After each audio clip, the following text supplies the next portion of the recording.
Oui, oui, oui, oui. Bonjour à tous, toujours Olivier Packer du Packer Plus depuis l'Europe de l'Est. C'est important, il faut qu'on en parle. Et aujourd'hui, je voudrais dire mes vérités à certains panafricains, voilà, qui vivent, oui, en Côte d'Ivoire. C'est important. Parce que j'ai remarqué ce show, beaucoup de panafricains vivent en Côte d'Ivoire, font leur business, font leurs affaires. Ils s'amassent beaucoup d'argent, oui, beaucoup d'argent. Et ce sont eux qui disent, non, la France doit dégager de l'Afrique. Après le coup d'État au Niger, j'ai vu d'autres dire, à qui le tour?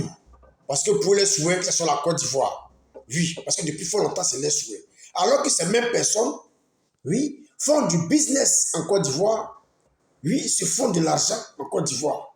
Ils sont heureux de vivre en Côte d'Ivoire. Parce qu'ils voient les infrastructures, les routes, les hôpitaux, les écoles, ils sont heureux de vivre en Côte d'Ivoire.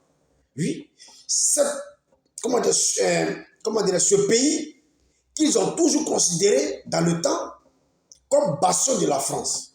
Ce pays qu'ils ont toujours considéré, oui, comme sous-préfecture de la France. Et nos présidents qui étaient même traités de sous-préfets de la France à son temps. C'est ces personnes-là encore qui font des vidéos pour dire non, la France doit dégager de l'Afrique. Oui, pourtant, si aujourd'hui ces personnes-là se font de l'argent en Côte d'Ivoire, vivent heureux en Côte d'Ivoire, c'est grâce à la France. Puisque d'après eux, la Côte d'Ivoire, c'est la sous-préfecture de la France. Vrai ou faux? Non, disons la vérité. Vrai ou faux? Parce que je vois certains panafricains qui n'ont pas encore changé. Malgré qu'ils sont en Côte d'Ivoire, ils se font de l'argent, ils vivent la belle vie, mais ils n'ont pas encore changé leur mentalité. Oui, ils n'ont pas encore changé leur mentalité. Ils sont toujours là, oui, à demander qu'il y ait des guerres un peu partout. Pour eux, c'est la libération. Ben, si c'est la libération d'après vous, oui, ben, allez vivre dans un pays qui a été libéré. Voilà, allez faire des affaires qui ont été libérées, telles que le Mali, telles que le Burkina. Telles que le Mali, telles que le Burkina. Ces pays-là, d'après vous, ont été libérés de la France. Mais c'est là-bas qu'il fallait faire les affaires parce que là-bas, la France n'y est plus. Voilà. Donc, faites vos affaires là-bas. Mais vous ne pouvez pas être en Côte d'Ivoire, que vous avez considéré toujours comme sous-préfecture de la France, ou un pays qui est vendu, oui, à la France, à l'Europe. Oui. Et vous êtes dans ce pays-là, vous faites la grande gueule. Vous êtes dans ce pays-là, et vous demandez qu'il y ait la guerre dans ce pays-là. Vous demandez, ouais, qu'il y ait la guerre. Vous, c'est vous qui approuvez les guerres au Niger. Oui, c'est vous qui approuvez la guerre au Mali, qui approuvez la guerre au Guinée. Et en Guinée, oui, vous êtes heureux. Mais vous faites quoi en Côte d'Ivoire? Puisque la Côte d'Ivoire est vendue par, comment dirais-je, par la France. La Côte d'Ivoire est une sous-préfecture de la France. Mais vous faites quoi? Mais quand même, vous êtes des intellectuels, réfléchissez. Ne soyez pas cons jusqu'à ce niveau. Ne soyez pas cons jusqu'à ce niveau. Au contraire, vous devez déplorer même ces coups d'État-là.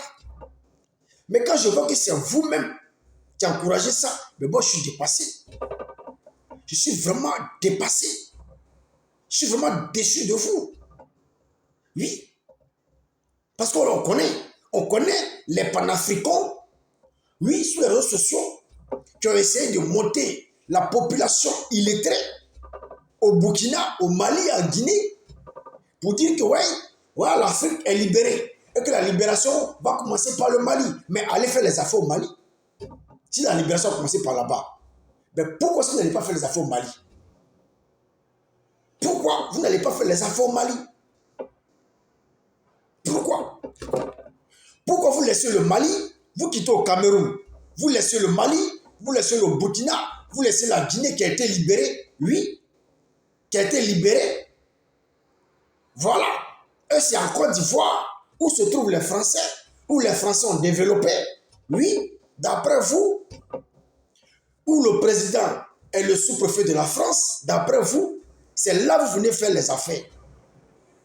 Parce qu'aujourd'hui, je vais vous dire, d'après vous, je vais vous dire, si l'économie de la Côte d'Ivoire est montée, c'est grâce à la France. Eh bien, d'après vous dire, c'est grâce à la France. Oui. Si aujourd'hui, il y a des routes, oui, il y a des hôpitaux, il y a des écoles, oui, c'est d'après Oui, il y a les hôpitaux, les routes, les écoles. C'est grâce à la France, puisque d'après vous, nous avons un sous-préfet français en Côte d'Ivoire, qui est notre président Alassane Ouattara. On en est fiers. Oui, mais pourquoi est-ce que vous venez faire des affaires en Côte d'Ivoire, dans la sous-préfecture de la France? Non, disons la vérité. Disons la vérité. Oui, c'est comme vous dit toujours, il n'y a que les ignorants au Mali, puisque ceux-là, ils n'ont pas étudié. Ils sont la grande majorité des illettrés. Burkina, c'est pareil. Guinée, c'est pareil. Oui, j'ai écouté une vidéo récemment sur les réseaux sociaux où un chef du village se plaignait d'aujourd'hui d'Assimi Goïta, oui, qui a menti au peuple malien. Oui, qu'il faut chasser les Européens et que c'est les Français qui font ceci et qu'on veut ravager leur village et que. Et eux, ils ont suivi vraiment ce putschisme et aujourd'hui, ils sont en train de regretter. Ils ont tout perdu, ils sont en train de regretter. La vidéo me met sur les réseaux sociaux. Aujourd'hui, ils ont été manipulés par certains panafricains, par Assimi Goïta, pour faire le coup d'État contre l'ex-président qui est décédé aujourd'hui au Mali. Aujourd'hui, ils regrettent. Et c'est pareil aussi en Guinée. Je vois plein de Guinéens aujourd'hui, ils regrettent. Oui, regrettent aujourd'hui le putschisme au pouvoir. Les choses n'avancent pas. Le pays souffre. Pareil pour le Burkina. Ça ne va pas. Mais pourquoi est-ce que vous pouvez appeler déjà à se manifester, déjà à se soulever contre la France, alors qu'avant, où la France était là-bas, il y avait du partenariat, les gens gagnaient à manger. Les gens vivaient quand même, ils vivaient quand même, je peux dire, même si ce n'est pas la majorité, mais beaucoup s'en sortaient. Beaucoup s'en sortaient.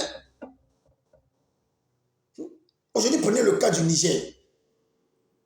Le coup au Niger, je vois sur les pancartes, à bas la France dégage. Mais aujourd'hui, la galère se fait sentir au Niger. Seulement, en une semaine de coup d'État, la galère se fait sentir. Il n'y a pas d'électricité, les affaires ne marchent pas, tout est bloqué. Les opérateurs économiques de ce pays commencent à se plaindre. Donc, c'est cette vie-là. Vous, les panafricains, vous voulez pour l'Afrique. Et ce qui fait mal dans tout ça, quand ils demandent à ces populations de se soulever, oui, contre la France, que c'est la France qui leur pille l'or, qui leur pille le diamant, qui leur pille, et ils vont se rallier à la Russie. Ils vont se rallier à la Russie. Alors que depuis combien d'années, la Russie en Guinée, qu'est-ce que la Russie a développé? Oui, en Guinée. Faites un tour en Guinée, vous allez voir. Route, il n'y a pas. École, il n'y a pas.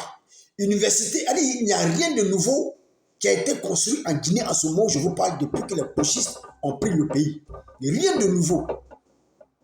Oui, depuis qu'ils ont chassé Alpha Condé, rien de nouveau n'a été construit, n'a été créé en Guinée. Aujourd'hui, les Guinéens souffrent.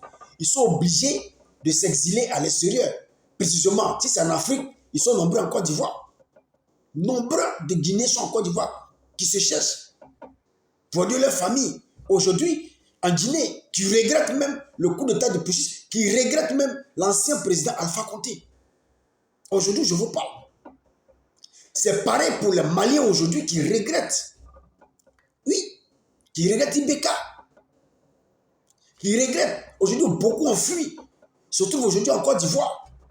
Oui, beaucoup aujourd'hui se trouvent aussi à l'extérieur, dans d'autres pays, au Sénégal, d'autres en Europe, qui regrettent. Parce qu'aujourd'hui, depuis que les putschistes du Mali sont là, il n'y a rien de nouveau. Rien n'a changé. Les choses vont de pire en pire. Rien de nouveau n'a été construit par la Russie. Oui, rien de nouveau n'a été construit par la Russie. Prenez la Centrafrique, aujourd'hui qui est gérée par les Wagner de la Russie, de Poutine. Rien de nouveau. J'ai vu l'interview d'un député centrafricain qui dit que tout est pillé en Russie. C'est-à-dire seulement pour surveiller peut-être le président, mais c'est l'or qui s'en va. C'est le diamant qui s'en va. C'est-à-dire tout s'en va. Les gars pillent tout. Mais ils n'ont jamais eu l'idée de développer la Centrafrique. Oui. jamais eu l'idée de développer la Centrafrique parce qu'ils sont concentrés seulement sur la sécurité. Oui, du fait que, voilà, ils sont protégés. Oui, il n'y a, comment dirait pas de, bon, je sais pas si c'est pas de terroristes. Et pour eux, ça suffit. Mais, ils payent cher. Parce que l'or, diamant, tout s'en va. Donc, c'est ce que vous voulez pour l'Afrique. Non, disons la vérité, c'est ce que vous voulez pour l'Afrique. Que l'Afrique reste toujours, oui, comme au temps colonial. C'est ce que vous voulez pour l'Afrique. Aujourd'hui, vous qui traitez la Côte d'Ivoire de comment dirais-je, sous-petit de la France, mais je préfère que la Côte d'Ivoire soit même sous-petit de la France. Oui, je préfère ça, que la Côte d'Ivoire soit sous-petit de la France, que de se rebeller, donner ce pays-là, oui, à la Russie, et puis souffrir comme les Maliens souffrent, comme les Guinéens souffrent, comme comment dirais-je, les Burkinabés souffrent aujourd'hui. Mais regardez, sous-petit de la France, regardez comment est-ce qu'elle est construite. Oui, la sous-petit de la France, comment elle est construite. Il y a route, il y a tout. Depuis que d'après vous, la France gère la Côte d'Ivoire, comme elle est vendue, mais regardez ce qui est en train d'être fait. Tout est renouvelé. Le port, l'aéroport, les routes, les universités. Allez, chaque année que Dieu fait, on construit une université dans toutes les grandes villes. Oui. Aujourd'hui, c'est l'université de Bondougou qui est en train, oui, de prendre fin, qui est en train de se terminer. Il y a l'université à Mans, à Abidjan, oui, San Pedro, dans toutes les grandes villes. Depuis que nous, là, oui, on a des sous-petits de la France, là. Voilà ce qu'on a. Les hôpitaux, on n'en parle pas. Tapez sur YouTube ou Google, vous allez voir les hôpitaux. Dans chaque grande ville, on a les hôpitaux, on a les chercheurs. Dans chaque grande ville. Oui, équipés. On est sûr, nous sommes sous-petits de la France. Mais ce n'est pas mieux d'être sous-petits de la France, oui, que de chercher à se rallier à la Russie. Non, disons la vérité. Donc, c'est les Camerounais qui vivent en Côte d'Ivoire, qui font les affaires, le business marche et qui demandent qu'il y ait la guerre, qui demandent que la France dégage.